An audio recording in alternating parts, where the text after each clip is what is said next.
Read Junk. Read Junk. Read Junk Podcast.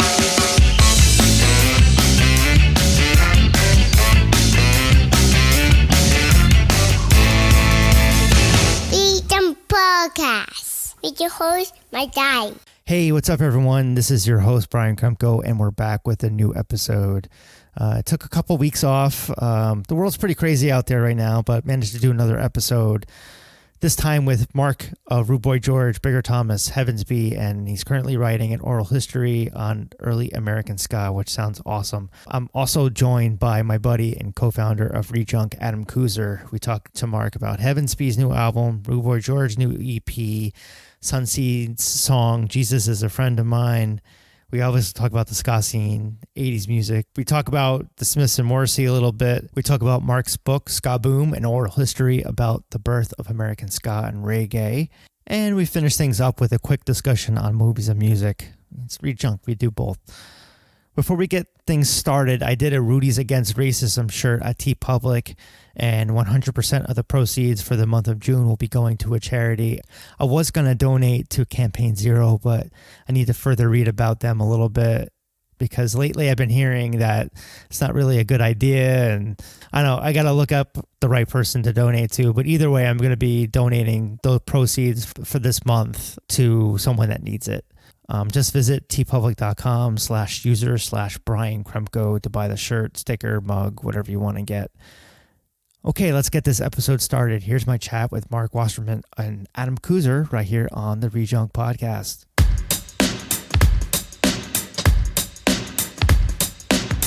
Baby sister, won't you come out tonight? Baby sister, won't you stay out tonight? Baby sister, won't you come out tonight? Baby sister, won't you stay out tonight? Baby sister, won't you come out tonight? Baby sister, won't you stay out tonight? Baby sister, won't you come out tonight? Baby sister, won't you stay out tonight? Tell me, are you ready to do the rock steady? No matter where you are, or you can do the ska. No matter who you know, keep moving to and from. Hey, I'm talking with Marc from Rude Boy George, Heavensbee, and a bunch of other stuff. And I'm joined by my co-founder of ReadJunk and Read Magazine, Adam Kuzer. What's up, guys? Hello. Hi, Brian. It's nice to be here. Yes. So how has things been during this whole pandemic, Marc? Interesting. Yeah. Interesting. I'm in lockdown with a newly minted 13-year-old. So you never that see has him been, it's like having an annoying office mate, but I live with the office mate 24/7, honestly. He's loud, obnoxious. I love him, but it's a lot. It's been 3 months of constant shouting, complaining, belly aching, whining. And those are the good days.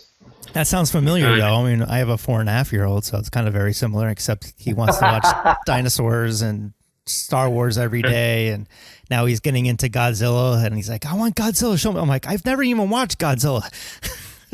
Marc has an office mate that, actually says what we want to say to all of our office mates, which is, I hate you. Except you can't fire him. That's the problem. The crazy thing is I'm on work calls, and I won't say where I live, but I'll say that the distance learning here is less than optimal. So he does about an hour's worth of schoolwork a day, and then the rest is devoted to becoming a Fortnite star. That's his goal in life right now. Well, you can make money on that, I guess, these days. That's what he keeps telling me. I don't believe it, but that's what his argument is. I mean, I would say that it's not as lucrative as a ska podcaster, but maybe someday. I want to consider myself a ska podcaster. I just interview a lot of ska musicians. The ones You'll make a lot of money someday, Brian. No, it's never going to happen. I believe in you. I do everything that doesn't make me any money. Artists, designer, yeah. So Mark, so have you've been keeping busy besides, your day-to-day job? I mean, you seem like you have a lot of projects that have just come out and some are coming out still in the future. So, I mean, you did Heavensbee. That was back in January. And so, yeah, so that was a great project. Yeah. Probably one of the most satisfying artistic collaborations I've ever been a part of. It just started out a couple of years ago with me and Roger and Meg Howe, who was in Rude Boy George. And I had started recording a bunch of music at home, which was new for me because I'm not a traditional musician in any sense of the word. And I've learned how to become a producer, basically taught myself. And I had a bunch of songs about 5 or 6 years ago, and I ran them by Meg and Roger, and they liked some of them, surprisingly. And we used to get together when I lived in New York, and we had writing sessions, which was a blast. And we put out a record, the three of us, which was fun. But then I kept learning the craft of being a songwriter online and got a bit better and a bit better and a bit better. And Roger Apollon and I, who's been my musical partner in crime for many, many years, decided we wanted to collaborate with other people. So we started to put out the word to all these different people, and to our shock and surprise, a lot of them were interested in working with us. We really didn't have any expectations. And so we got to work with Dunia Best, who was in Agent 99, Carolyn Coleman, who's in the 1865, Olivier Ree, who was in the Boilers, and then all the people that have been in the Rude Boy George orbit, Jenny Whiskey and Rob George and Robert Julian, and it just sort of went from there. And without any roadmap, I would just send them music, and they would write lyrics, and then we would get together in this great studio in West Orange with this amazing engineer named James Delacatoma, and just recorded. And we recorded for about a year and a half, and we just kept going. And then we kept inviting more people. We ended up with Robert Tierney from the New York Citizens, which was, again, completely a shock. I had never really met him in person, and he showed up in the recording studio, and we recorded a bunch of songs. So it sort of took on a life of its own, and kept me really busy while I was also writing a book. So between raising a family and work, we were just constantly recording, and I was writing this book, and that's sort of been what I've been doing for the last 3 years, and I can't complain. It's the life I've always wanted, honestly, to be an artist and a musician. You seem really busy, and I guess they haven't seen you lately, your family.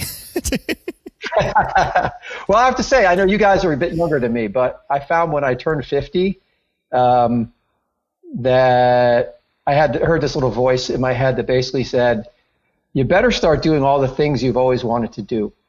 And I've always wanted to be a writer. I've always wanted to write about music, and I've always wanted to be a musician. And I figured, let's do it. And Roger and I actually made a pact. He's only a couple of years younger than me. And we both said, this was in 2018, we said, this is the year of saying yes. Anything anybody asks us we're going to do, that they're going to ask us to do, we're going to say yes. And it got a little out of hand, but it's been very satisfying. We've said yes to everything. You guys want to play in Rochester, New York? Yes. You want to come to England and play one show? Yes. So I can't complain that my 50s have been the most creatively satisfying decade of my life so far. So I wish the same for you both. Anybody in your 50s, start doing what you always wanted to do. Don't waste time. We got a couple of years. Go ahead, Adam. Yeah.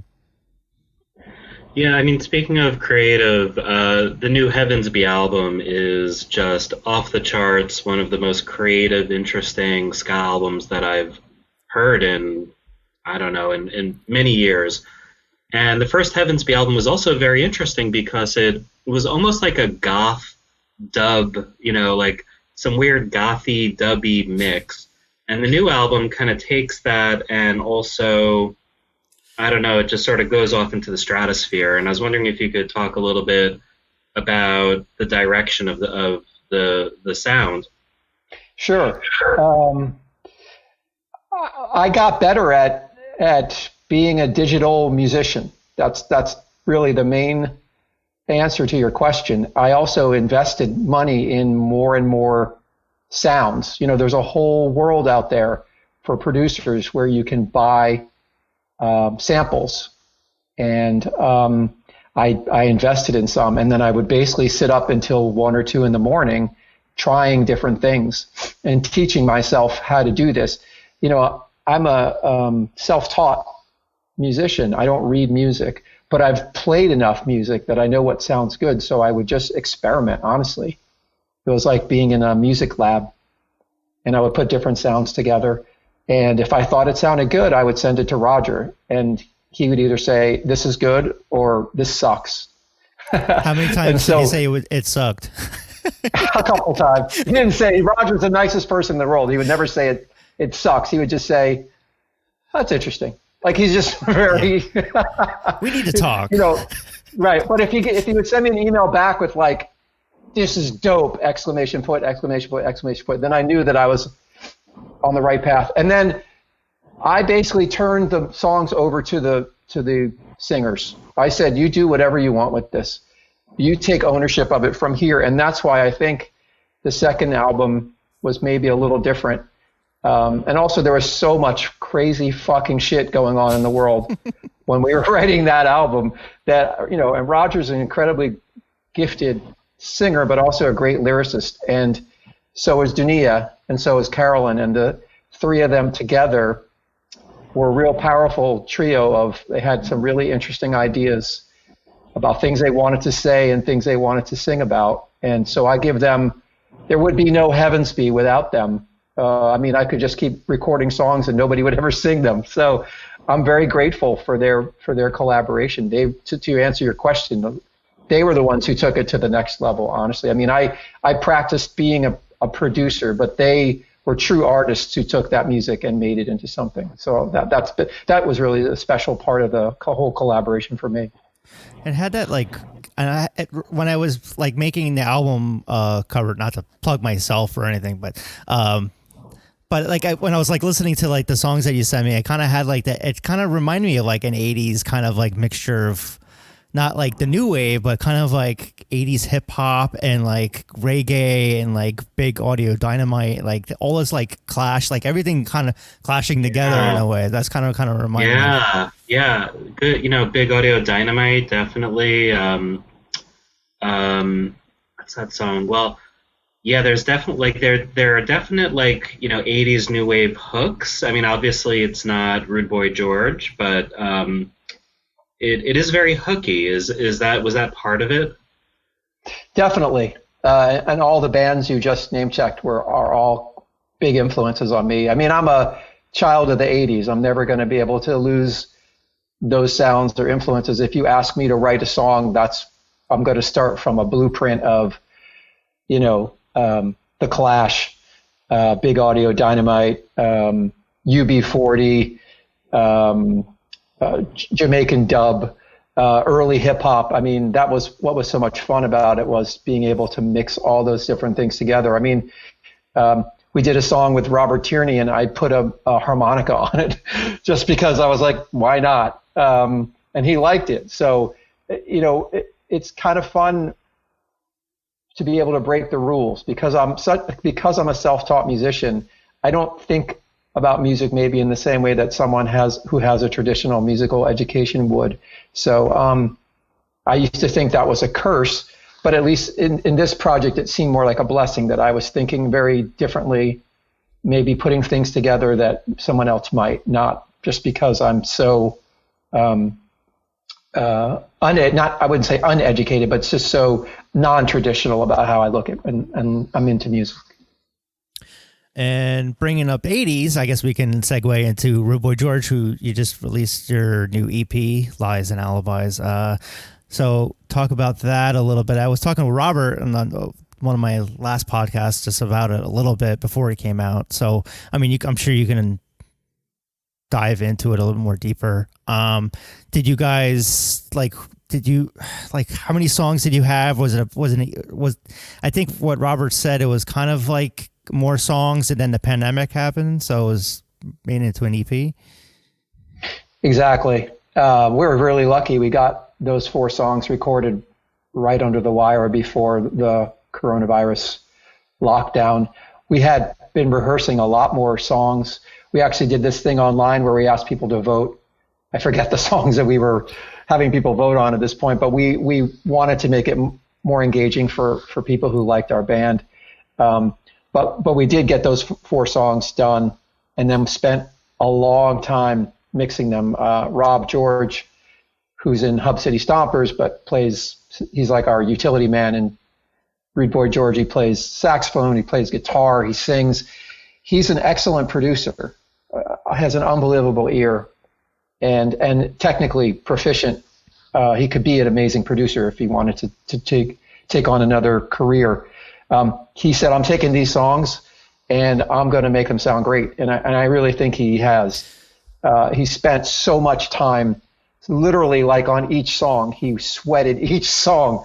And I think they're probably the best quality sounding songs we've ever put out in Rude Boy George. Yeah, I was going to mention that because I think you gave me some rough cuts and then one, I think, final master for Young Turks, but I can notice that I noticed the difference from what you gave me and then what I heard that came out on Tuesday, and like how fine-tuned it was. And I honestly, I think it's one of the best albums you guys have released so far. And the one thing that stands out is the saxophone playing. It reminds me of English Beat, like that, the saxophone playing. I don't know if it was Jenny or Rob or both playing the sax at the same time, but that definitely stood out. Yeah, it stands out for me too. One of the benefits of the fact that Rob and Jenny are married is that while we've been in lockdown, they were tinkering with the songs in their home studio. And, Rob is a taskmaster. I love the guy, but he has no qualms about looking at you in the studio and saying, you can do that again. You can do that better. Try again. Nope. And it gets annoying, but at the end of the day, God bless him, because he hears things that the rest of us don't. And he's always right. That's the most annoying thing about Rob. He's always right when it comes to music. And so I trust him implicitly, and I've told him that many times. Do what you want with these songs. And he worked with James Della Tacoma, our engineer, literally, I think, for about 2 months straight. They just disappeared and kept sharing the songs with us. But there was a real attention to detail. Roger and I sometimes try to move a little too quickly, I think, in the past. We would put songs out and not maybe spend as much time on them as we should, because we're like, it sounds good enough. Rob wouldn't allow that. So that's why I think we got what we got, which is the best. And yes, he and Jenny are a great married couple, but great musical partners. And it's hard sometimes to tell. It's like twins on the saxophone. If you play with them long enough, you can figure out, well, that's Rob and that's Jenny. But often I'm like, it just sounds good to me. I'm just happy. So Rob is like he's like your Phil Spector. Yes. 100%. In every way. So you also did you record the one with what's his face from Sunseed? I'm forgetting his name at the last. Did you get to record with him yet? Sal? Yeah, Sal. Yeah. With Sal, we did. Unfortunately, Sal got coronavirus. Oh. No. He sadly, his father was sick, and he was in a convalescent. And I think Sal was going into the city every day to see his father. I think he was in his mid or late 90s, and I think this was during the height of coronavirus in New York City. It might have been March. Wow. Or so, and I think it was, not surprising he got that. But we had recorded the tracks back in February, and he finally felt well enough a couple weeks ago to go to the studio just by himself with James, our engineer, and recorded his vocals. And so now we're trying to decide what to do with that song. It's interesting. I think there's a real split in the ska community about the song Jesus is a Friend of Mine. I think people either love it or they absolutely hate it, detest it. And we somehow have gotten a little bit wrapped up in that by accident. You know, the reason we know Sal is that we played over in England at the Specialized Festival in 2018, and he was going to be there, and they said to us, can you back him up? He just wants to play one song. Can you learn this song and back him up? And we were like, sure. You know, we didn't think much of it. And then we met him, and he's literally one of the nicest human beings I've ever met. Just such a lovely guy, and has such great stories to tell about being in this Catholic band, Sonseed, in New York City in the 70s. And, you know, he heard The Selector on my radio, I think on WPIX, and he was gobsmacked by it, thought it was the coolest thing he'd ever heard, went away for like 10 minutes and wrote Jesus is a Friend of Mine, brought it to his Catholic bandmates in Sonseed, and they're like, what the fuck is this? And they're like, we don't like this at all. And he's just like, can we just record it, please? Would you just do me the favor of recording it? It's going to be a meme years ago. Exactly. They did one take of it, and he's like, could we do it again? And they're like, no, we're done with that song.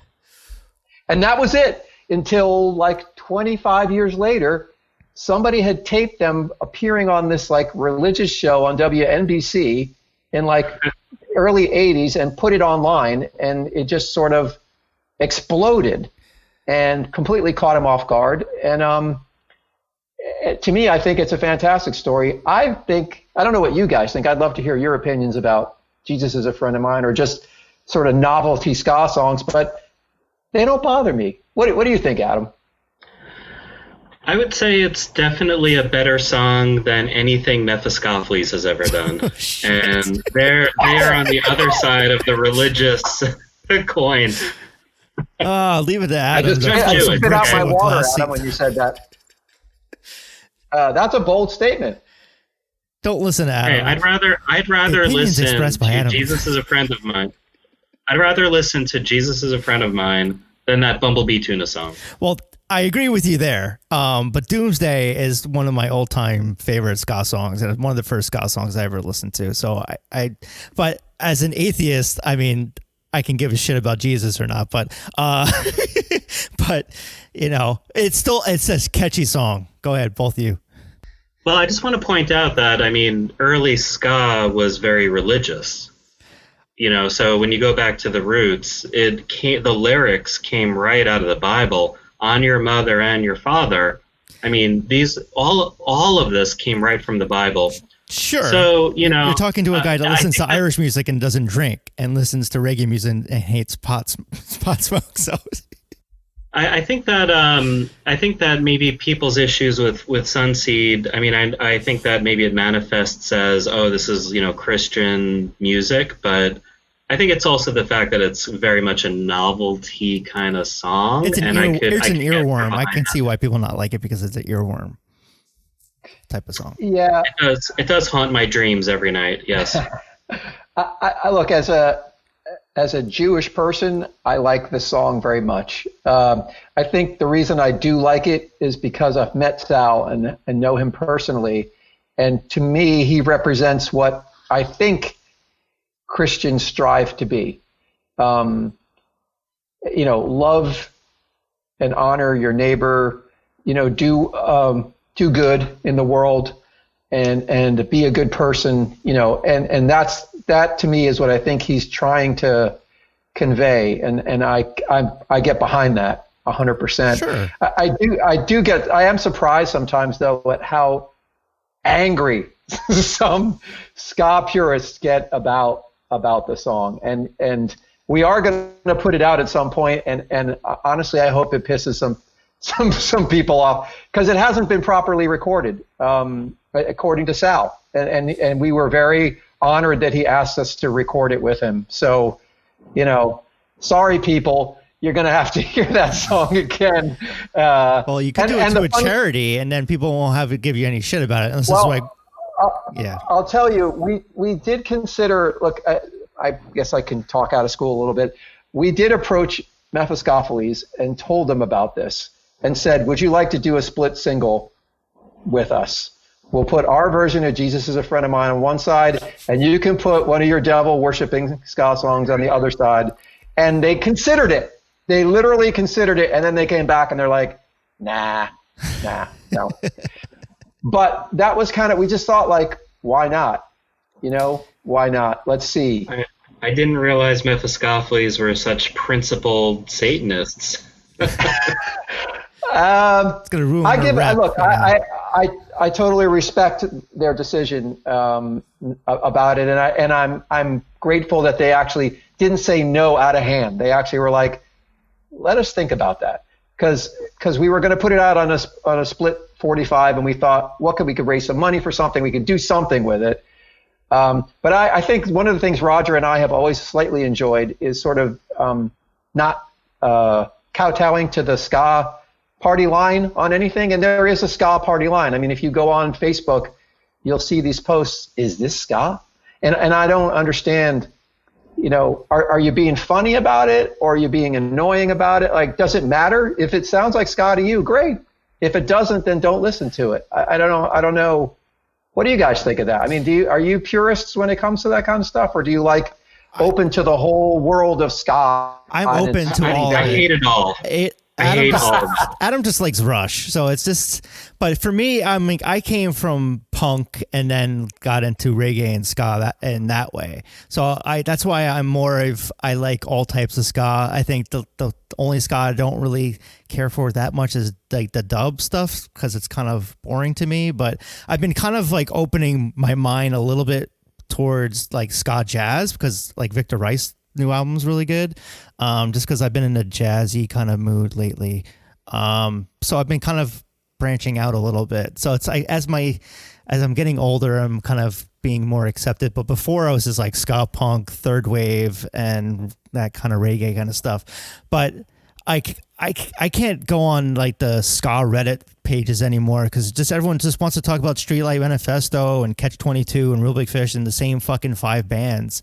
And it's like, no, and I could see some people being purists that way, of being just in that narrow funnel. But I don't know, I like that if it sounds good, whatever kind of approach that you guys are, I think, are in the same realm too, Yeah, I mean, good music is good music, and what's good is subjective. So whatever, it doesn't matter.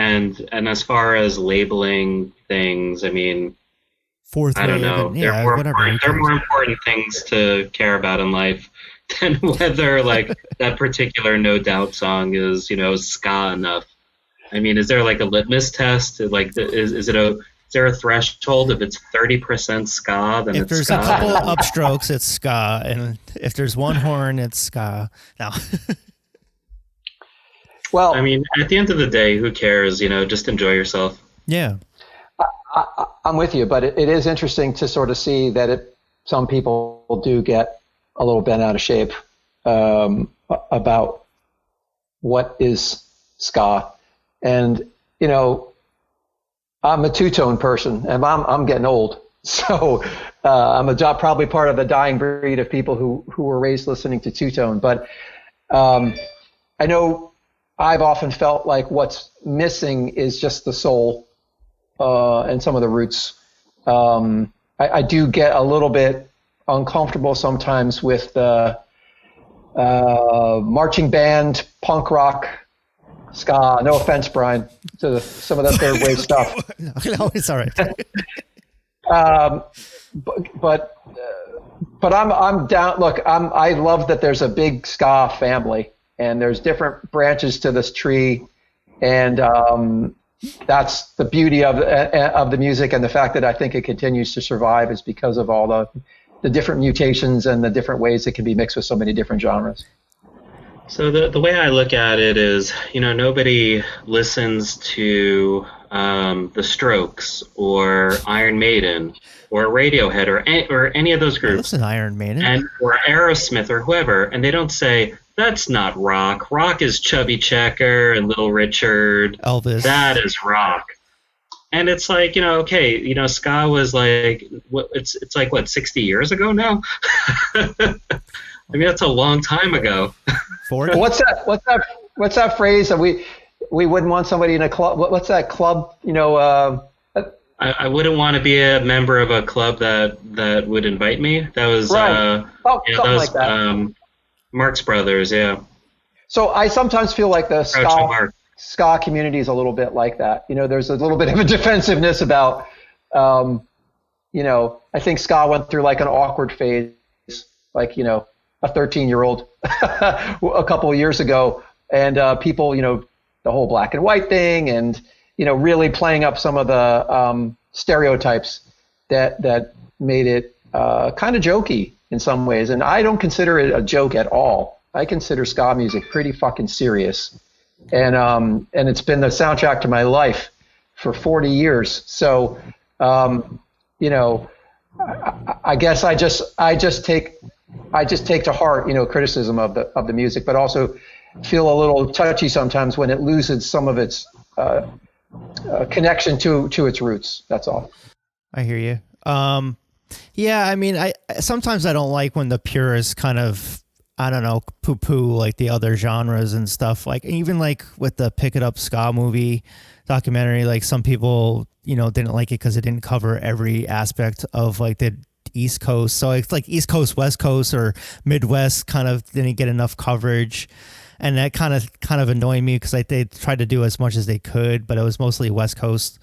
So that kind of aspect I wish everyone, if it's music and it gets you to dance, that's fine. It's like, sometimes it's just not your cup of tea. So but all right, let's move on, I guess. Well, I mean, like Mark, I totally hear you, but I also kind of look at it like, you know, it would be like, you know, oompa bands and polka band. I'm not making fun of ska. I'm just saying, like, if people are really into polka, I've been listening to polka too, and that's a very small number of people who are into polka, like suddenly, you know, warred with each other and battled each other over like what was pure, you know, the oompa and polka from the 20s versus the 30s versus the 40s. It's like no one else cares. Very true, Adam. Very true. We got nothing better to do than fight with each other, I guess. Yeah, if you like it, you like it. And if not, listen to something else. Listen to whatever makes you happy. How did you guys, how is the song process of picking out songs? Is it just like, okay, I like this song, let's do it. I don't think this can work as a ska song. Like, I know you say you'll just add it to the list, but none of the songs that I've been suggesting have been added or have been played yet. Yeah. We've had many discussions about this, and our keyboard player, Pamela Anderson Buckley, I believe, has a list that might have about 500 songs on it. That sounds about right. Because at one point, when we would play live and go on these little mini tours, people would come up to us afterwards and say, you got to play this one, or you got to play that one. And diligently, Pam would write it down. God bless her. And we have this list, but honestly, in the latest version of the band, it sort of became like we would take turns. Okay, the next song we're going to work on, it's Roger's turn to pick, or it's Jenny's turn to pick, or it's Rob Julian's turn to pick. And that's sort of where we got what we've got now. I mean,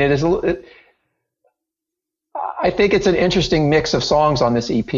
I mean, I think 3 of them hang together very well. They're all traditional 80s synth pop new wave. And then you got this Rod Stewart song, which I think is partially my fault.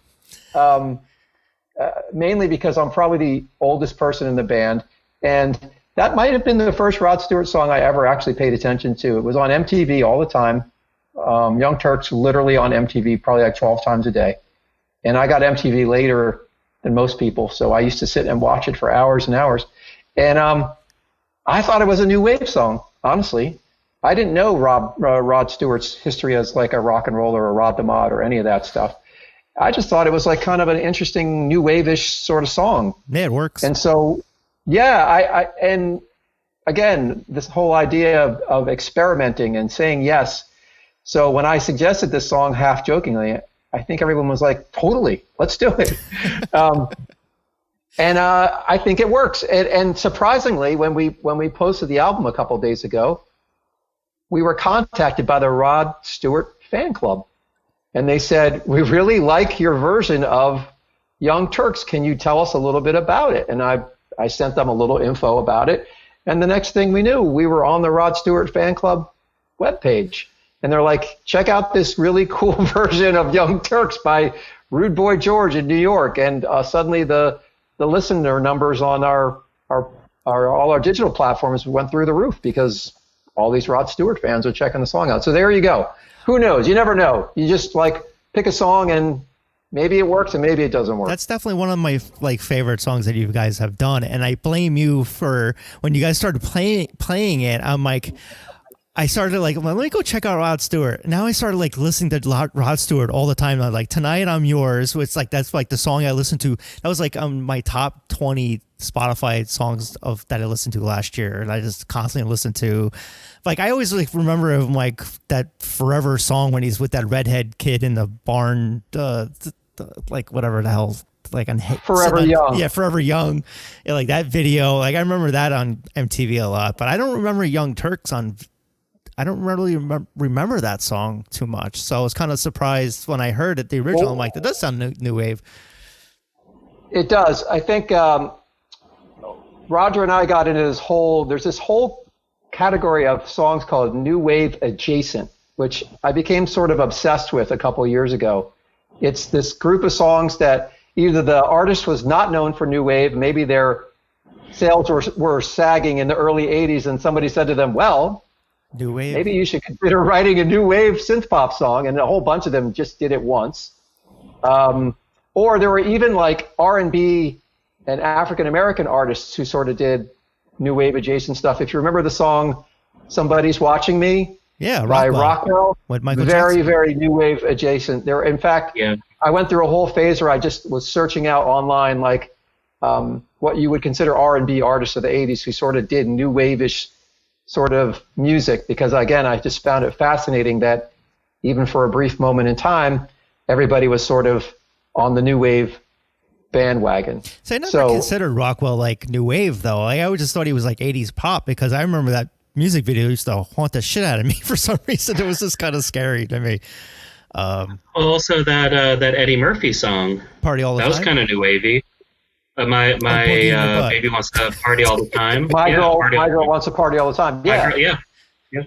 And there was a great band. I don't know where they're from. Maybe from Los Angeles, called the Bus Boys. Yeah. I don't know if you guys are familiar with them. Yeah, because they played before Eddie Murphy Delirious. Exactly.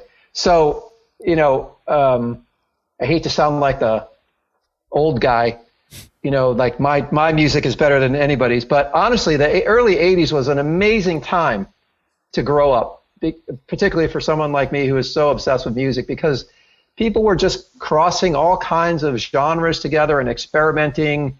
And so I feel really happy that that's the music that I grew up with. And that really informs a lot of Rude Boy George. Some of the members of Rude Boy George are younger than me and Roger and Rob George. And so in some cases, like we did this song, Let Me Go by Heaven 17, which is a personal favorite of mine. But I wouldn't expect anybody who wasn't my age to have ever heard that. And in fact, Pam, our keyboard player, was like, I have no idea about this song. I've never heard this song in my life. Same here, yep.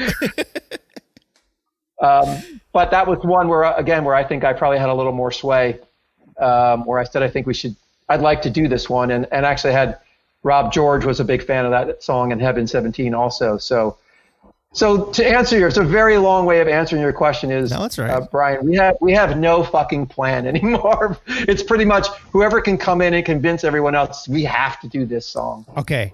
Is there a song that you've been fighting for but keeps getting shot down?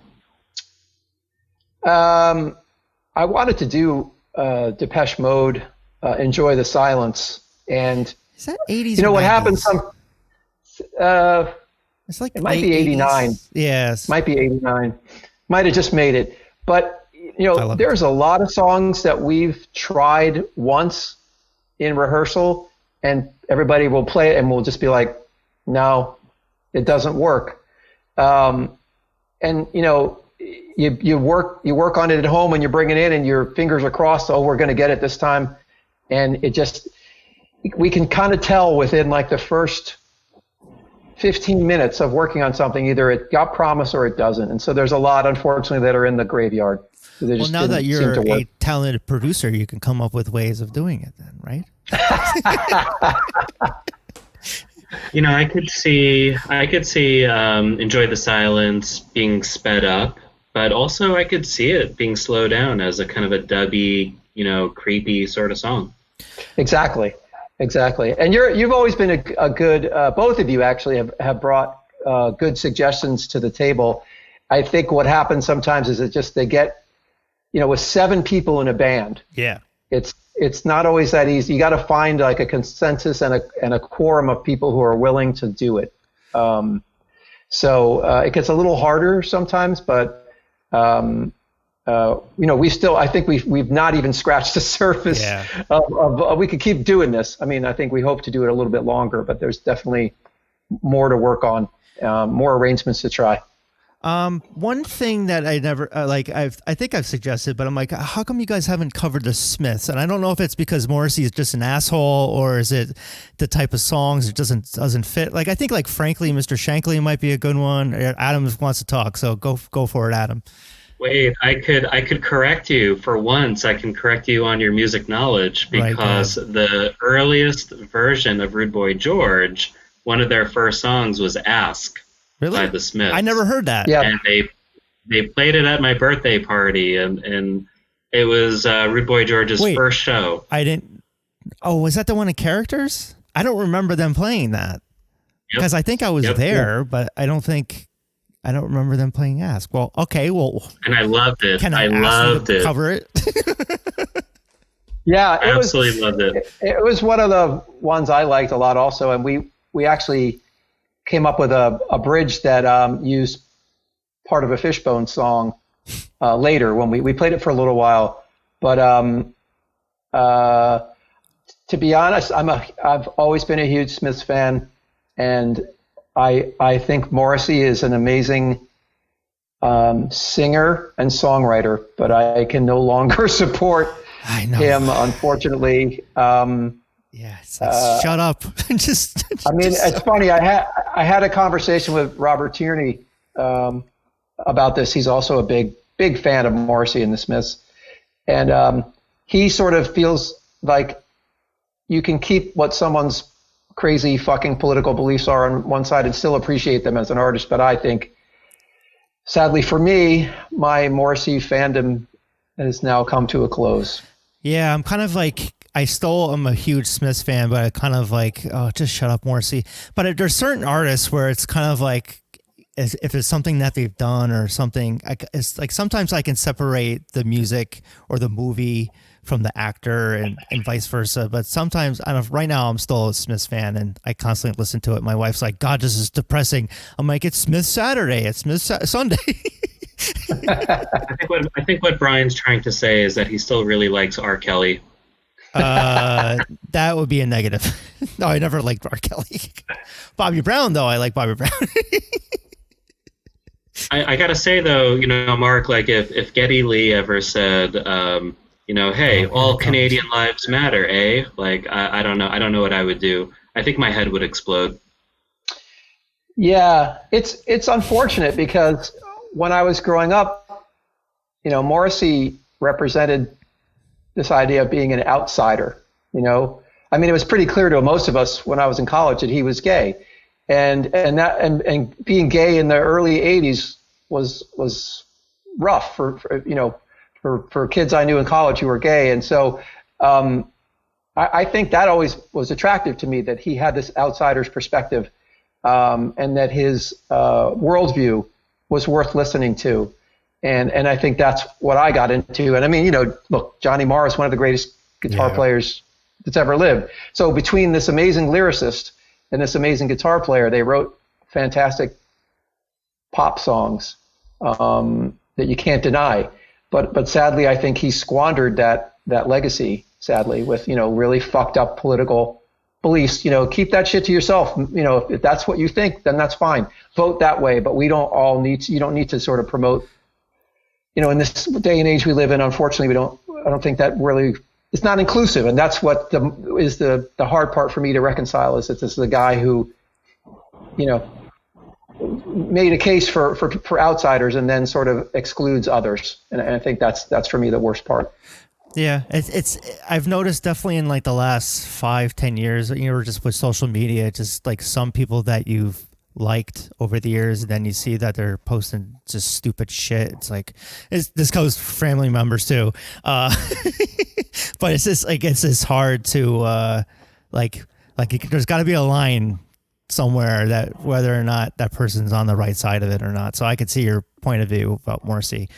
So going back to 80s kind of stuff, did you just mainly listen to like the new wave stuff? Did you listen to pop? Were you a metalhead or like, I was like a metalhead in like 80s, Guns N' Roses and 80s, like that kind of metal, Alice Cooper.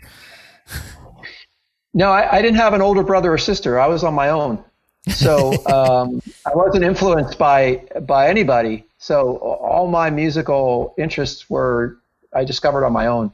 In fact, I started out listening to the radio, and I was really into WKTU 92.3. Before it was a classic rock station, it was actually a disco station. Oh. And that's the first music I ever listened to. I was obsessed with disco. And from there, I think, it was from there I was introduced to ska, actually. Someone gave me this first Specials album when I was 14 in 1979, and that changed my life. But it also opened up the door to all this other new music.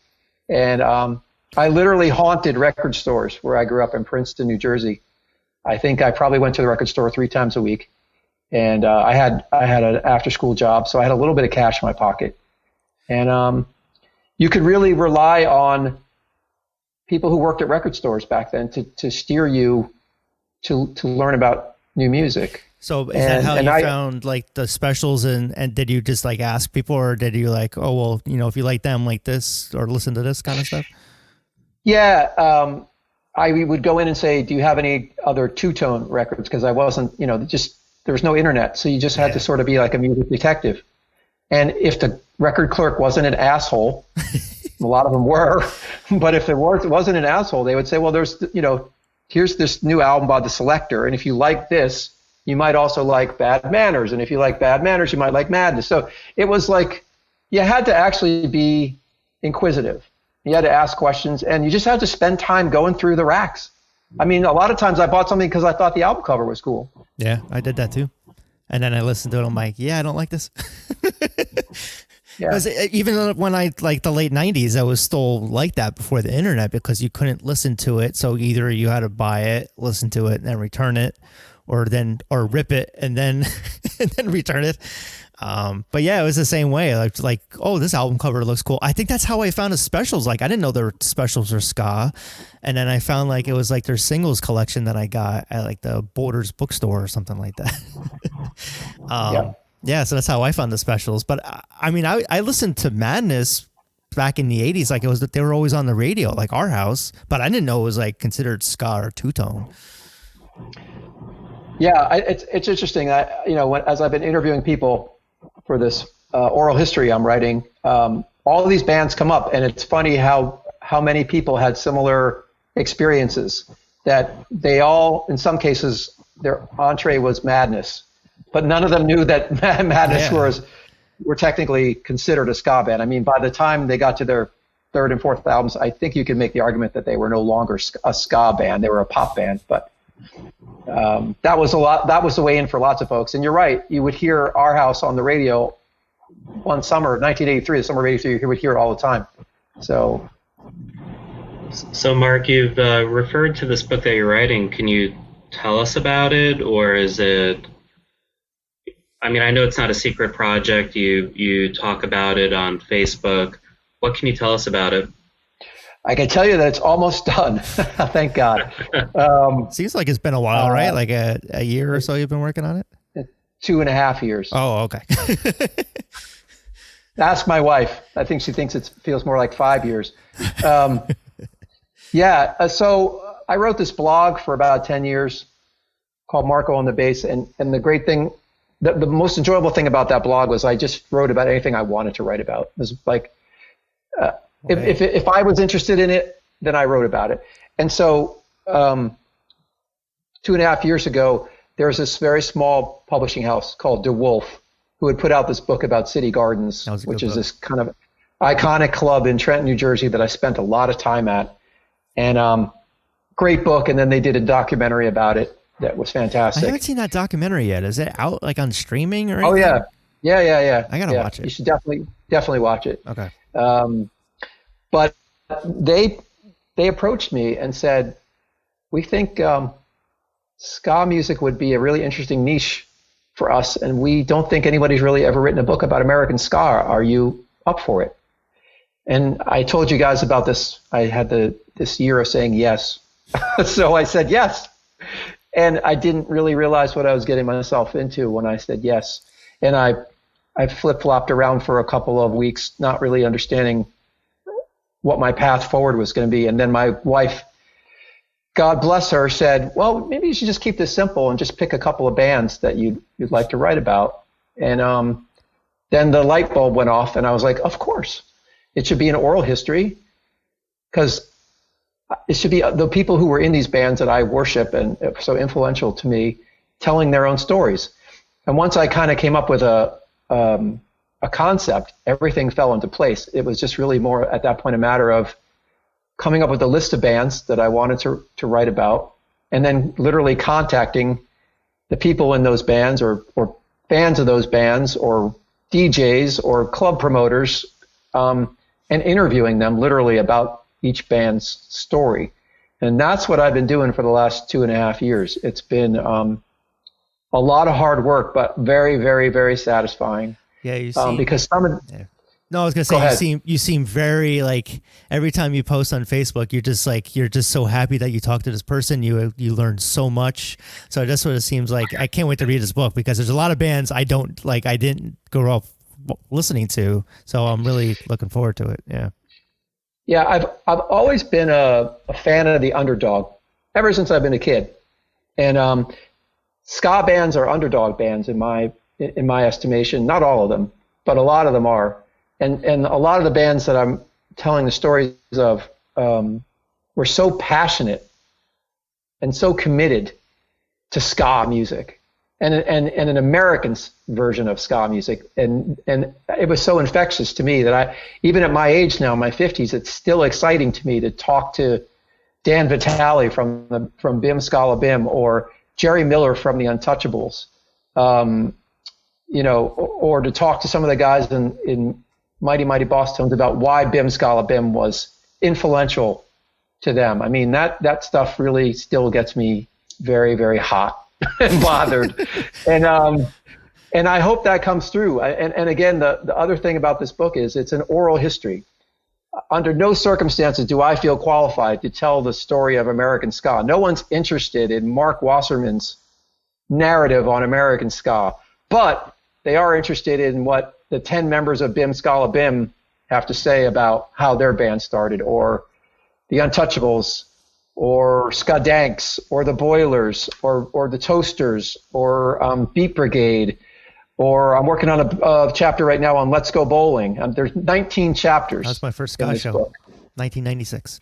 So but Mark, that's your magic that you put on it. Is you may take a step back as sort of an observer and let them speak to it, but you're curating this, you're organizing it, you're painting a picture of this, and you're telling this story that has never been told before. And you may not be the one, literally telling the story, but you are creating the story arc in the way that you're organizing this. It's incredible. Thank you. It is in some ways very similar to being a music producer. I was going to say that, yeah. So it's sort of like I've got 100 pages of transcripts for one band's story, and I have to go through each person's story and pull out the best stories and anecdotes. I like to say that the book is sort of the human condition, both the good and the bad, set to a ska soundtrack, because there are really some incredible stories. If you like, I love musical oral histories. I don't know if you guys have read any. No, I like the City Gardens one was really good. Yeah. Yeah. I find that when you can read what the actual person's experience was. I mean, for instance, King Django, Jeff Baker, it tells some fantastic stories about how he became obsessed with reggae, and how he talked his mom into driving him to the Jamaican part of Brooklyn in the 80s and basically dropping him off at a reggae record store. And he went in there. It's the only white person in the entire store. In fact, when he went in, there was nobody there. And there was a woman behind the counter, and she just started playing records for him. And she was just as amazed that he was there as he was himself that he was there. But it's stories like that. There's so many of them, so many people who we all respect. It's great to hear them tell their own stories about how they got excited about ska music and why they became a musician. Why did they pick the instrument they play? What did they think of the people they started a band with? What was it like to fight Nazi skinheads? What was it like when Bucket signed them to a deal on Moon Records? I mean, just stuff that I hope if you're a fan of ska music, you'll enjoy reading. And so many of these people deserve our respect, and they don't, in many cases, get the credit that they deserve for popularizing the music and influencing a lot of the third wave bands, I think, that are the bands that most people consider to be ska bands now. Well, do you think if this book is a huge hit, which I think it will be, because I can't wait to read it because it's something that I haven't experienced, do you think would maybe make it into a documentary if it maybe put it in the right hands, or Yeah, I got some good advice from somebody who told me, when you're working on a project like this, you should start thinking about your next project. And I have. I don't know what it's going to be yet or what form it's going to take, but it will be an extension of this project, and I think in some way, shape, or form, whether it's a documentary, whether it's a podcast, whether it's a short animated film of some kind. A number of stories that I've heard, some of them are worthy of being movies, honestly, or short films or documentaries. Somebody could do a documentary just on the Untouchables, to be honest with you. Somebody could do a documentary on Skadanks, who a lot of people don't know. Adam, you might be familiar with them because you were part of that whole circle. But 4 white guys who get signed by KRS-One to be a reggae hip hop band. I mean, it's just like, what? And have a hit song on what was the black version of MTV in the 90s? BET. Yes. Yeah. Their video was on BET every day for 2 months. So shit like that, just to me, I just love stuff like that, those kind of stories. And there's so many of them in this book. But what if I may, what I gather from what you've posted on Facebook and the excerpts, it's not just individuals telling their personal stories that that would have someone scratch their head and be like, okay, who cares? It's actually woven really nicely into this sort of tapestry of what became the foundation for third wave ska. So it's not just some random horn player in some band you never heard of, but it actually tells this larger story of what ended up building this movement that became so big in the 90s. Yeah, agree, 100%. That's why it's taken me so long, I think, because I've really worked very hard to do that, what you just described, Adam. Because you can't tell the story of the Toasters without New York City almost being like a character in the chapter. And you can't tell the story of the Untouchables without early 80s Los Angeles being a kind of a umbrella character in the story as well, or even Bim Scala Bim and how Boston sort of formed them, and that's been a huge part of it. And also, I considered being a political science professor in an earlier life. I almost went down that route, and to me, what was so interesting about Two Tone was the political commentary of it. And in many ways, it shaped my own view of politics in the world. So I give a lot of credit to the specials and the English Beat and the Selector for opening my eyes to certain things. And that's a huge part of this book is the influence that those bands in England had on American kids like me, and how they raised us in many ways to have a similar perspective on the world. And so I've really worked hard to make sure that element. I ask people lots and lots of questions like that. So hopefully that comes through. And you're right. It's not just, we drank a ton of Jim Beam and did lines of coke off a hooker's ass. It's not. There might be some of those in here, but it's surrounded by something hopefully that's a little bit more socio-political as well. Yeah, I feel like the time and place plays such a role in all of these bands, and then in the beginnings of third wave ska. Yeah, I mean, one of the chapters is about a band from LA called the Box Boys, which I guarantee you no one has heard of. Mm-hmm. But without the Box Boys, there's no Untouchables, and without the Untouchables, there's not a lot of American ska in California. Everyone who started a ska band in California saw the Untouchables. They were the be-all, end-all of ska in California and the West Coast for 3 or 4 years. And Gwen Stefani was at shows that the Box Boys played, and she was at shows that the Untouchables played, and she was at shows that Fishbone played. So without those three bands, not happening. But frankly, plenty of people saw her at those shows. And so to your point, Adam, she was totally influenced by the Box Boys and the Untouchables and Fishbone to start, and her brother too, to start, no doubt. And the members of Mighty Mighty Bosstones, who I spoke to, 100% will say, without Bim Scala Bim, there's no Bosstones. And the Toasters had such an impact on, the first couple of tours they did. They went to places where no one had heard ska before, and then they came back 2 years later and there were ska bands everywhere. So, all of these bands deserve credit for all of the bands that everyone is so excited about and into now. Real Big Fish and Op Ivy and Rancid all owe a debt of gratitude to all these bands that are in this book. And so sorry, Brian, I don't mean to jump in, but this to me is really fascinating.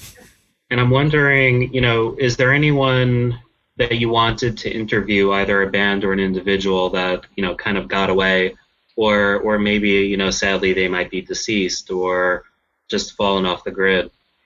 Yeah. The guitar player for the Untouchables, his name was Clyde Grimes.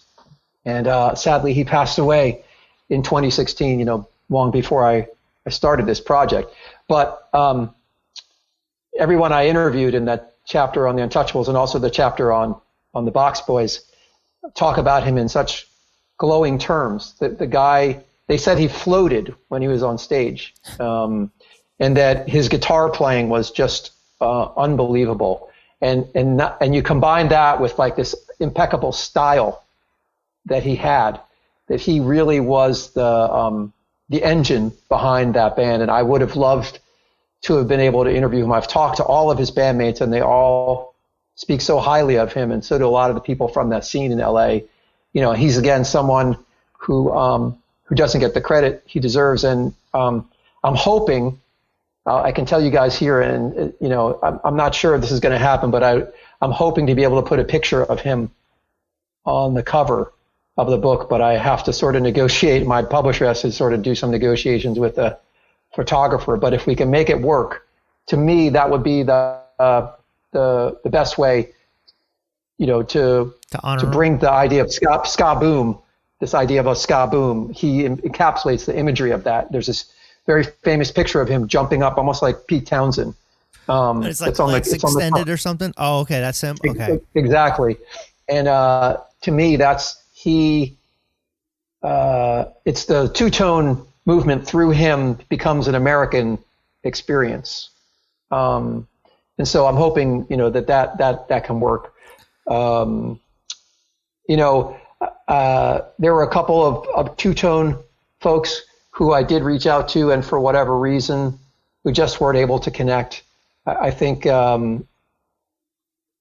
they're contacted so much for so many things that I think sometimes it's hard for them to be able to say yes to everything. And, they don't know what this project could become. And so I'm great. In many cases, they did respond to me and just said, I'm sorry, I'm not able to talk to you right now. But I would have loved to, but some of them have. Horace Panter's writing the foreword for this book. And there's a couple other people, two-tone specific people in the book.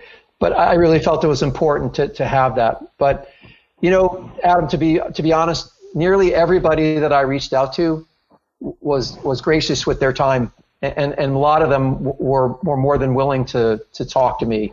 And so that's what's really made this project, because without the cooperation of so many people, there would be no book. I mean, an oral history depends on the willingness of the subjects to talk to you. And you're just writing a book. Right. Mark, what's funny is that I feel like you should be a subject of your own book, because Bigger Thomas is what year did Bigger Thomas? Or was it Panic that started, right? You guys were called Panic? Yeah. We started in 1988. So near the end. I was 10. I did interview Roger. Roger's in the book. Did but he not say about, no? He told a great story about seeing the Toasters for the very first time, and the influence and the impact that had on him. And I actually met him shortly after that. And that had a lot to do with us starting a band. But I felt uncomfortable putting Bigger Thomas in this book. I feel we had like our say, and we definitely, can say that we were the first ska band from New Jersey. But I don't rank us in the same league as I do with a lot of the bands that I'm writing about in this book, who really were game changers. There's a chapter in here about a band called the Shakers, who I guarantee you no one's heard of either. Nope. But we're the first American reggae band, and we're signed to a major label. In fact, David Geffen signed them, and the label had no idea what to do with them. They thought they were going to turn them into the next Beach Boys, and this band was adamant about being an American reggae band. So the real interesting story is this fight and tension that existed between the band, who were getting everything paid for in this amazing studio in LA, and a producer who was like, could not understand what reggae was. So to me, again, that's a more important story, a bigger story than my little ska band from New Jersey. But my editor did make me put myself in the book, Adam. You'll be happy to know. There's a story in the chapter on Mephistopheles that I was witness to, and he made me. I have one line in the book about a fight that happened between a member of Bigger Thomas and a member of Mephistopheles. What's your line? Oh shit! I'll tell you what happened. So it's Brian, who is the original keyboard player from Mephistopheles, a wonderful guy, a really interesting, innovative, creative person across the board. We played with them. I don't even remember where. I think we were in Connecticut. And we used to have a trumpet player named Kevin Shields, another amazing person. But both those guys liked to have a couple drinks. And Kevin could be a very sarcastic motherfucker sometimes. And I think Brian was something happened where Brian was walking off stage and he had dropped something, and I think Kevin said like "smooth move X-Lax." I think that was the exact line. And Brian said, "What?" And they basically started to have like a fist fight on stage, and the audience, I think, was like, "Is this part of the show? Is this a real fight?" And we all were like, "What the fuck is happening here?" And later, they kissed and made up like two Irish guys. Basically, they went to the bar and had another drink, and it turned out, Brian had been in the Navy, And Kevin had been in the Coast Guard, and so they started telling Navy and Coast Guard stories. That's the wrap up of that story. That's the only reason I'm in the book, is because I witnessed this fight and then kiss and make up at the bar later. So that's my cameo. Love it. Now so another project you're working on, like you don't have enough, is you're doing a new wave band with Roger and I think Rob Tierney, right? Like Scars from Mars or something it's called. That's right. Yeah. Why not? Again, just say yes to everything. Yeah, we had a great experience with Rob Tierney in the studio when we were working with him on some Heavensbee tracks. And I didn't really know him that well before then. My band had opened up for the New York Citizens a couple times, and we were always terrified of the New York Citizens. They had a real swagger back in the day. They were a real intimidating bunch. They were like a gang. They're like a ska gang. And they didn't suffer fools. So we watched our step around them. But I was always very big fan of theirs. I mean, without the New York Citizens, there might not be a Mighty Mighty Bosstones. I think the New York Citizens sort of started ska-core, to be honest with you. And I'll debate that with anybody. I think you can make the case that they invented that, and the Mighty Mighty Bosstones picked up on it. But I got to know Rob in the studio, and it turned out that we had a lot in common when it came to music. And he loves 80s music, but he likes all music. Like, he's a very, very eclectic taste in music. But I had been working on non-Heavensbee stuff. I love 80s new wave, and I was working on a lot of 80s new wave inspired music, and I just started sending them to him. And he is a fantastic lyric writer and a prolific lyric writer, and I could send him songs, and 2 days later he would send me back fully completed lyrics for songs. So we started to record them and convinced Roger to sing along. And the two of them together actually have a really interesting sound. And we've released a few songs on Bandcamp, and we have a lot more that we want to work on once it's safe to be in proximity to one another in a studio. But again, it's been fun to do something that's not ska or reggae focused, but to sort of indulge my love of synth pop and 80s new wave. Just need to do a soul band or a polka band next, I think this is it. Although I will say, Roger and I are working on another project with another big ska person from the 80s and 90s. Don't want to say anything else about it right now, but somebody who we met when we were on tour in the Midwest last year, and someone who's in the book, who I have a great deal of respect for. And I think this project will be really interesting. Do what? It's going to be ska. Oh, it's okay. ska. But I think what's fascinating is Roger and this guy are quite a combination together. A lot of similarities, similar worldviews, and I think it could be like a real powerful take on the world that they both have. So I'm looking forward to that. So yeah, I'll add that to the list.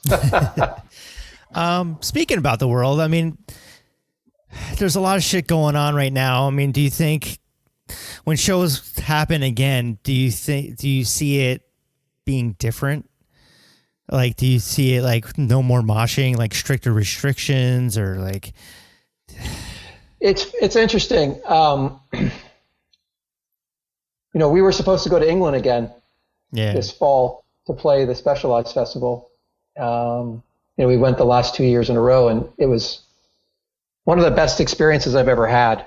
To play a dedicated ska festival, and the people there were very warm and welcoming to us. Last year's festival in particular, we stayed for the whole thing, and the community that's built around the idea of Specialized is very, very special. It's a warm, loving family of about 1,000 people. But I think we've unfortunately decided that we don't think it's a good idea for us to go this year. To answer your question, I don't think that there's enough that we know about how to have a festival safely. How do you stand shoulder to shoulder with somebody in a packed show? How do you drink at a bar with people? And the Specialized Festival is you stay in caravans. It's a all in one. Oh. And so how do you stay safely in a caravan with other people? I don't know what the answer is, but I don't know that I don't think we're going to see live music for some time. Yeah. The way that we're used to it, have experienced it in the past. I don't see that happening for a while. Like I made that joke on, I think like Instagram, where like the muster plug was they're playing behind a plexiglass, which I mean the singers could be the same way too, because it's just certain singers spit. So I mean, like unless there's like a vaccine, I just can't see shows happening for like a while. So it's unfortunately it's gonna be I mean, I don't know what the I don't know what the CDC has said about spit valves yet, but there needs to be some guidance. Yeah. Well, I mean, even if you just read about how the virus is transmitted, it's through your breath. Yeah, the particles. And singers expel so much breath when they're singing that I can't imagine that that's safe for the band on stage nor for the people in the front. Yeah. If we don't know what they're, if they haven't tested, if we don't know what they're if they've tested positive or not, how do you ensure the safety of everybody? I mean, I think the biggest super spreader event that I've read about was a choir somewhere, I think on the West Coast. Right. I think like 63 out of 80 people got coronavirus. So I don't know. I don't know. know. I guess Daft Punk's okay because they're like in helmets. Yeah, I don't even know about that. I mean, I think the ska community's been great. Over the last couple of weeks, there have been 2 online Facebook festivals where bands right, and I think that might be the way to go. I mean, that was free, but maybe bands. In fact, I saw Madness did a show online. I don't know if you guys saw it or not. Yeah, so they were socially distant from one another, and they broadcast it on Facebook. And that might be the way that this has to go for the foreseeable future. Is that bands charge something online and people pay and watch it, remotely. Yeah, Slackers just did that. I think last weekend, where I guess I don't know if I didn't get to see it because I didn't get to pay for it. But I think some of them were mostly in the same area. Some were split up. But I guess is that something that Rude Boy George would consider doing maybe? Yeah, there is a platform. I know Rob George has looked into it. I know Hub City Stompers used it for the song that they performed on the Supernova Festival, but where you can all play contemporaneously at the same time, but you're in remote locations. So I think at some point we may need to do that because there were shows that we booked that obviously, like everybody else, they're all canceled now. I know. It's just I could see some bands wanting to take a step back because there's just so much online stuff now. That it's just like, oh, come check out our virtual show. It's like, oh God, again. But people have to make a living and get out there and don't want to stay rusty. So, at some point, people have to get back out there. Hopefully you guys do, I'll definitely support it and watch. Thank you. I think that, this is just kind of spitballing here. Not actually spitballing because that's not per guidance of CDC, but I feel like what's going to happen is the opposite of having big mass events virtually. I think for bands to survive, it's going to go the opposite, where bands will actually do customized things for individuals and for small groups, where it's like Rude Boy George, for example. For $200, we'll cover a song for you and then wish you a happy birthday. Like that Cameo, kind of thing. Whatever. Yeah. I see that being the sort of the money maker or the business side of how bands will be able to survive this. I think you're absolutely right, Adam. Yeah, I think people are going to have to get creative, and bands that have a very passionate fan base, like the Slackers, I think, can probably do that to the extent where they might be able to continue to support themselves. Absolutely. All right. Let's not end it on a if anyone has a birthday coming up. sorry, Brian. I actually do have a birthday coming up. July 19th. What song do you want us to record for you, Brian? I would like to hear Comsat Angels Will you stay Right. tonight? I have one. I will pay Rude Boy George to do When in Rome's The Promise. That's a good one. And All you right. can call yourselves When in Home because of coronavirus. All right. I know that Comstat Angel song is one that you've been asking us to play, Brian, Yeah. for maybe 5 years. Or tonight, and that- tonight she comes. The Cars. That's a good one too. Yes, might be on the list already, Yeah. It is. but happy to do that for you guys. Whenever we can get together as a band, whenever that happens. Well, you know, I'll buy Brian's for his birthday. thanks. But maybe ReadJunk. Well, maybe we should do like a fundraiser for some bands or something. Maybe we should do like I'm seeing everyone doing like these virtual things where people, you know, like Supernova and I think New Jersey Ska Society, like Facebook group, they have like, so maybe ReadJunk needs to get on the game too and get some bands involved, and maybe we can do like some type of charity or donation to some bands. And Oh, please. Someone needs to do a fundraiser for us. Come on. I mean, yeah, I am in medical debt still. But Who's paying for these microphones and headphones? Come on. me, I mean, that's Kristen's like, wow, you're always doing everything that's costing you money. All right. I'll let you guys have the last word. I'm going to All right. mute myself. All right. Thanks for chipping in. Great to talk to you, Adam. All right. Let's finish this up here. We're not ending on a complete downer of COVID talk. So let's just talk about what movies and TVs you've been watching. Man, I started watching a show last night, which might now be one of my favorite shows. What We Do in the Shadows. Yes, the best Holy show. shit!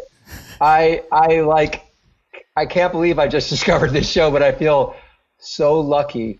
It might be one of the best shows I've ever seen. If you haven't watched this show, you have to go watch it. It's on Hulu. And Oh my God! It's yeah. oh yeah. I would just say the quick description would be it's sort of like The Office, except it's about vampires. On That's all I'll say. On Staten Island, yeah. On Staten Island, yes. On Yeah. Staten Island. Well, yeah, the first season's great because they go and kill a ska band. Don't tell me. Oh, don't tell me. Oh shit! I'm only 2 I thought you said you episodes watched it. I'm only 2 episodes in. Okay. Well, that's first season. Then if they kill a ska band, then it's definitely going to be my favorite show of all time. That's just the first season. The second season is like I kind of compare it to The Office. As the first season of The Office is kind of awkward in a way, and then the second season it branches out into just its own, and it's 10 times better. I can't wait. Yeah. So if you have FX on and then the Hulu, other show, yeah. the other show I'm watching is Berlin Babylon. I don't know if you guys have watched that at all. Oh, Holy shit. Adam's giving a thumbs up.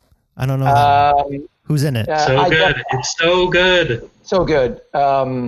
It's a German show about a police officer, a vice police officer in Berlin in 1929, and the comparison to Berlin 1929 to our world in the United States in 2020 is really shockingly close. Yeah. So Very similar. So how can people watch it? Where and who's in it? It's on Netflix, and it was in German, so it's dubbed in English, and that's a little annoying because some of the voices in English don't quite match the look of the characters. But once you sort of get over that, the story is so good that you really have to pay attention. It's really, there's multiple storylines, but it is one of the best shows that I've seen in a long time. So that's another one. Are you saying I gotta read? You got to read. Well, no, it's dubbed. Oh, it's dubbed. It's All right. dubbed in English. I mean, It's my wife and I very tried. good. Okay. We tried watching it in German because we were annoyed by the dubbed English voices, but we went back to the dubbed English voices because the subtitles got annoying after a little while. But great show. Great show. And then I just watched Watchmen, and you commented and said that was a good that What'd was you last think of it? year, but that was great. I mean, I liked it. I'd be curious to see if they continue on, but I kind of the way they ended it was the way they continued or ended it was great. The guy who did it, Damien Lindelof, said I'm not doing another version. But what I think is important for that show, and for for anybody who's listening, if you haven't watched it, you should. It starts during this riot in Tulsa in 1919, which very few people knew about. And it's where Trump wanted to schedule his Tulsa rally the same day as the anniversary of this essentially white supremacist riot against the black community of Tulsa. Racist dog whistle. Yep.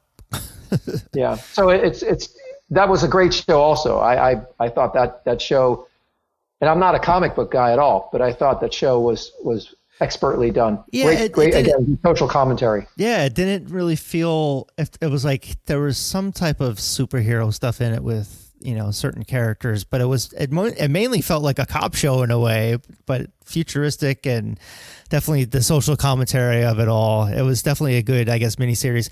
But with that said, I mean, their HBO is maybe considering continuing on without Damon Lindelof.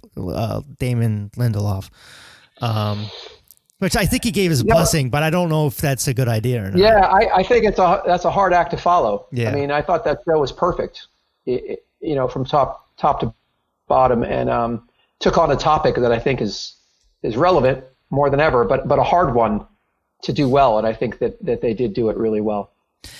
The first, so going back to the 80s, I just reviewed Pretty in Pink. That was the second time I've only seen that movie. So it just came out on Blu-ray for the first time. So it was just like one of the best soundtracks of the 80s. It's like all the new wave stuff. But man, I don't like Ducky. I don't like him. And it's kind of funny because it reminded me of me a little bit, but not as obsessive. I think like him just like checking out Molly Ringwald the entire time. John Hughes did not age well in this day and age. All right, this is Adam. I unmuted. I thought we were wrapping up. I know that we were going to talk about amazing TV shows and 80s movies. Damn. Just talk about music all the time. Let's add another hour to the meter. Come on. No, we're wrapping. Well, I didn't want to end it on a downer of like COVID, like shows. Yeah, shows are never coming back. It's like I don't know. I want to talk about movies and TV. Well, I feel bummed because I moved to New Jersey, and there's an amazing AMC movie theater pretty close to where I live, and I bought this whatever their club thing was, Stubbs, right? I bought it like 2 months before COVID because I was literally like, this is the best. These seats go back, and there's only like 20 people in the theater. I can't wait to come here like once a week. I don't think I'm going to I don't want to end on a downer. I hope I get to go to the movies. I love to go to the movies. One of my favorite things in the world to do. And I'm bummed because it's not the same watching at home. I like the whole routine of going to the movies. And I've indoctrinated my kid into going to the movies. You wait online, you get your Coke and popcorn, you get your cool seat, you lean back, and you just chill and watch a movie. And I hope he gets to have that experience growing up. I hope we can go back to doing that kind of stuff because I mean, my life is completely formed by movies and music. So yeah, me too. Yeah. I don't know what I would pick if I was like on an island that had electricity. Like if I would pick movies or music. I lately during this pandemic though, I've been just listening to a lot of music because my kid's always here. So it's kind of like a lot of the movies I want to watch is like late at night, and by the time it's late at night, I'm just like exhausted. So it's just been listening to like and it hasn't just been like ska. I've been listening to like just like gypsy jazz and classical music and then soul music and oldies, and I just been like just trying to like I've been making shitloads of playlists.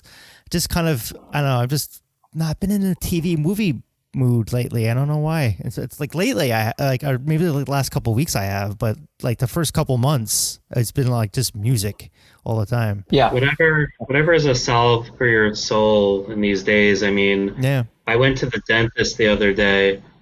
And it was the happiest I've ever been to go to the dentist because it was something to do. Because I was actually talking to other people in a room. And I had never, like, they were drilling me, and I was like, this is the greatest day of my life. Drilling you? They were having sex with me, yes, Brian. And cleaning your teeth. What kind of dentist is this? Yeah, I the first time going somewhere was I had to go get car problems because my car just sat there for 3 months. So I had to go to the mechanic to get things. And it feels like you're stepping into like Mars, like the first time you step into another, because I haven't gone grocery shopping. I've done online grocery shopping.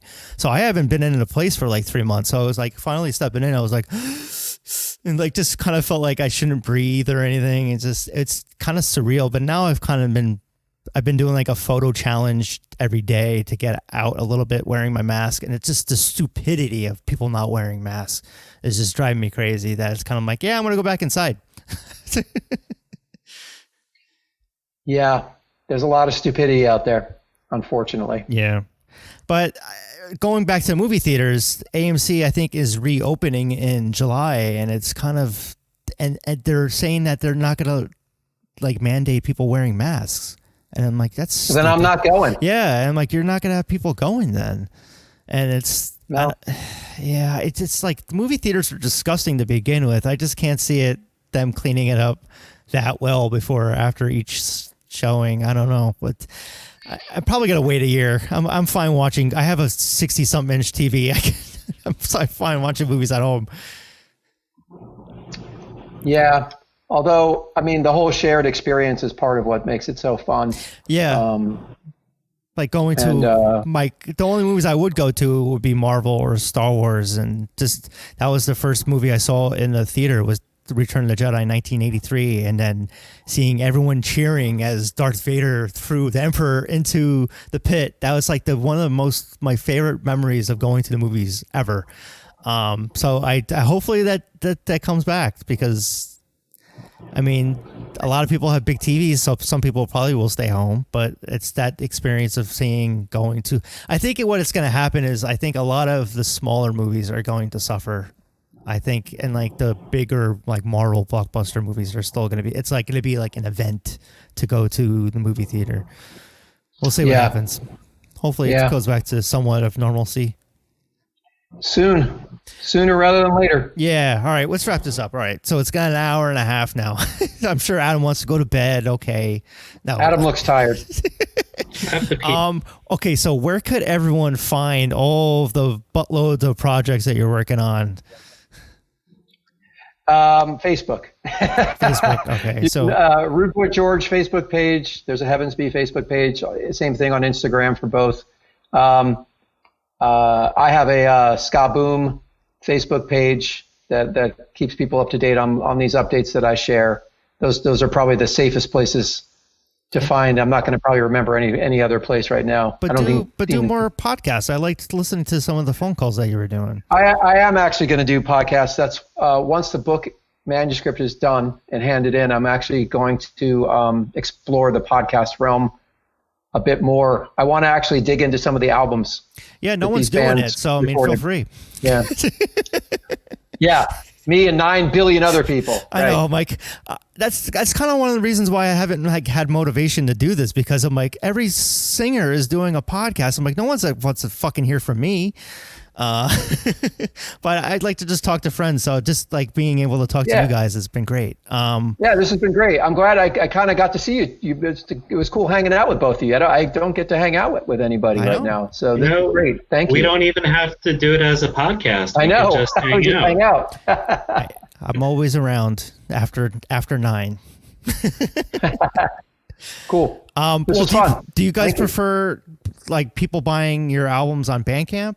Or, I mean, because there's no iTunes anymore, is there? There's Apple Music. Apple Music. Okay. I prefer Bandcamp, honestly, because we get more money. Okay. Spotify and Apple Music rip off artists. Okay. That sounds good. Oh, yeah. I guess if people want the new Rude Boy George EP, you can buy it on Bandcamp, or you can stream it and give us no money on Spotify and Apple Music and Amazon. Or just have it on repeat while you're sleeping every night. Right. To make a quarter of a cent. Yeah. Well, you can also get stuff on TeePublic too. And everyone appreciate the cover art by yours truly, Brian. Oh yeah, we should mention that, Brian. Oh yeah. That was fun. I know we struck out the first time, and I'll we came up with a design that was like, it was unfortunately the band. I shared it with the band, and they're like, No. Try again. Actually, that was me. Yeah. Yeah. Fuck you, Adam. You were part of the peanut gallery there. Yeah. But I think the second time we Guilty. came up with something. Yeah, it worked. It's usually good. worked. It's good when I'm usually copying off someone else. In this case, it was GNR. Yeah. The Guns N' Roses album cover is great, but you did a great job. Thank you. Love you guys. Yeah. And Love you. can't wait to see you in person sometime soon. I'll see you guys in 10 years. Stay safe. Wear a mask. All right. Be well, All right. everyone. Bye. Take care. Bye-bye. And goodbye, listeners. Listener, come on, get it right. Bye.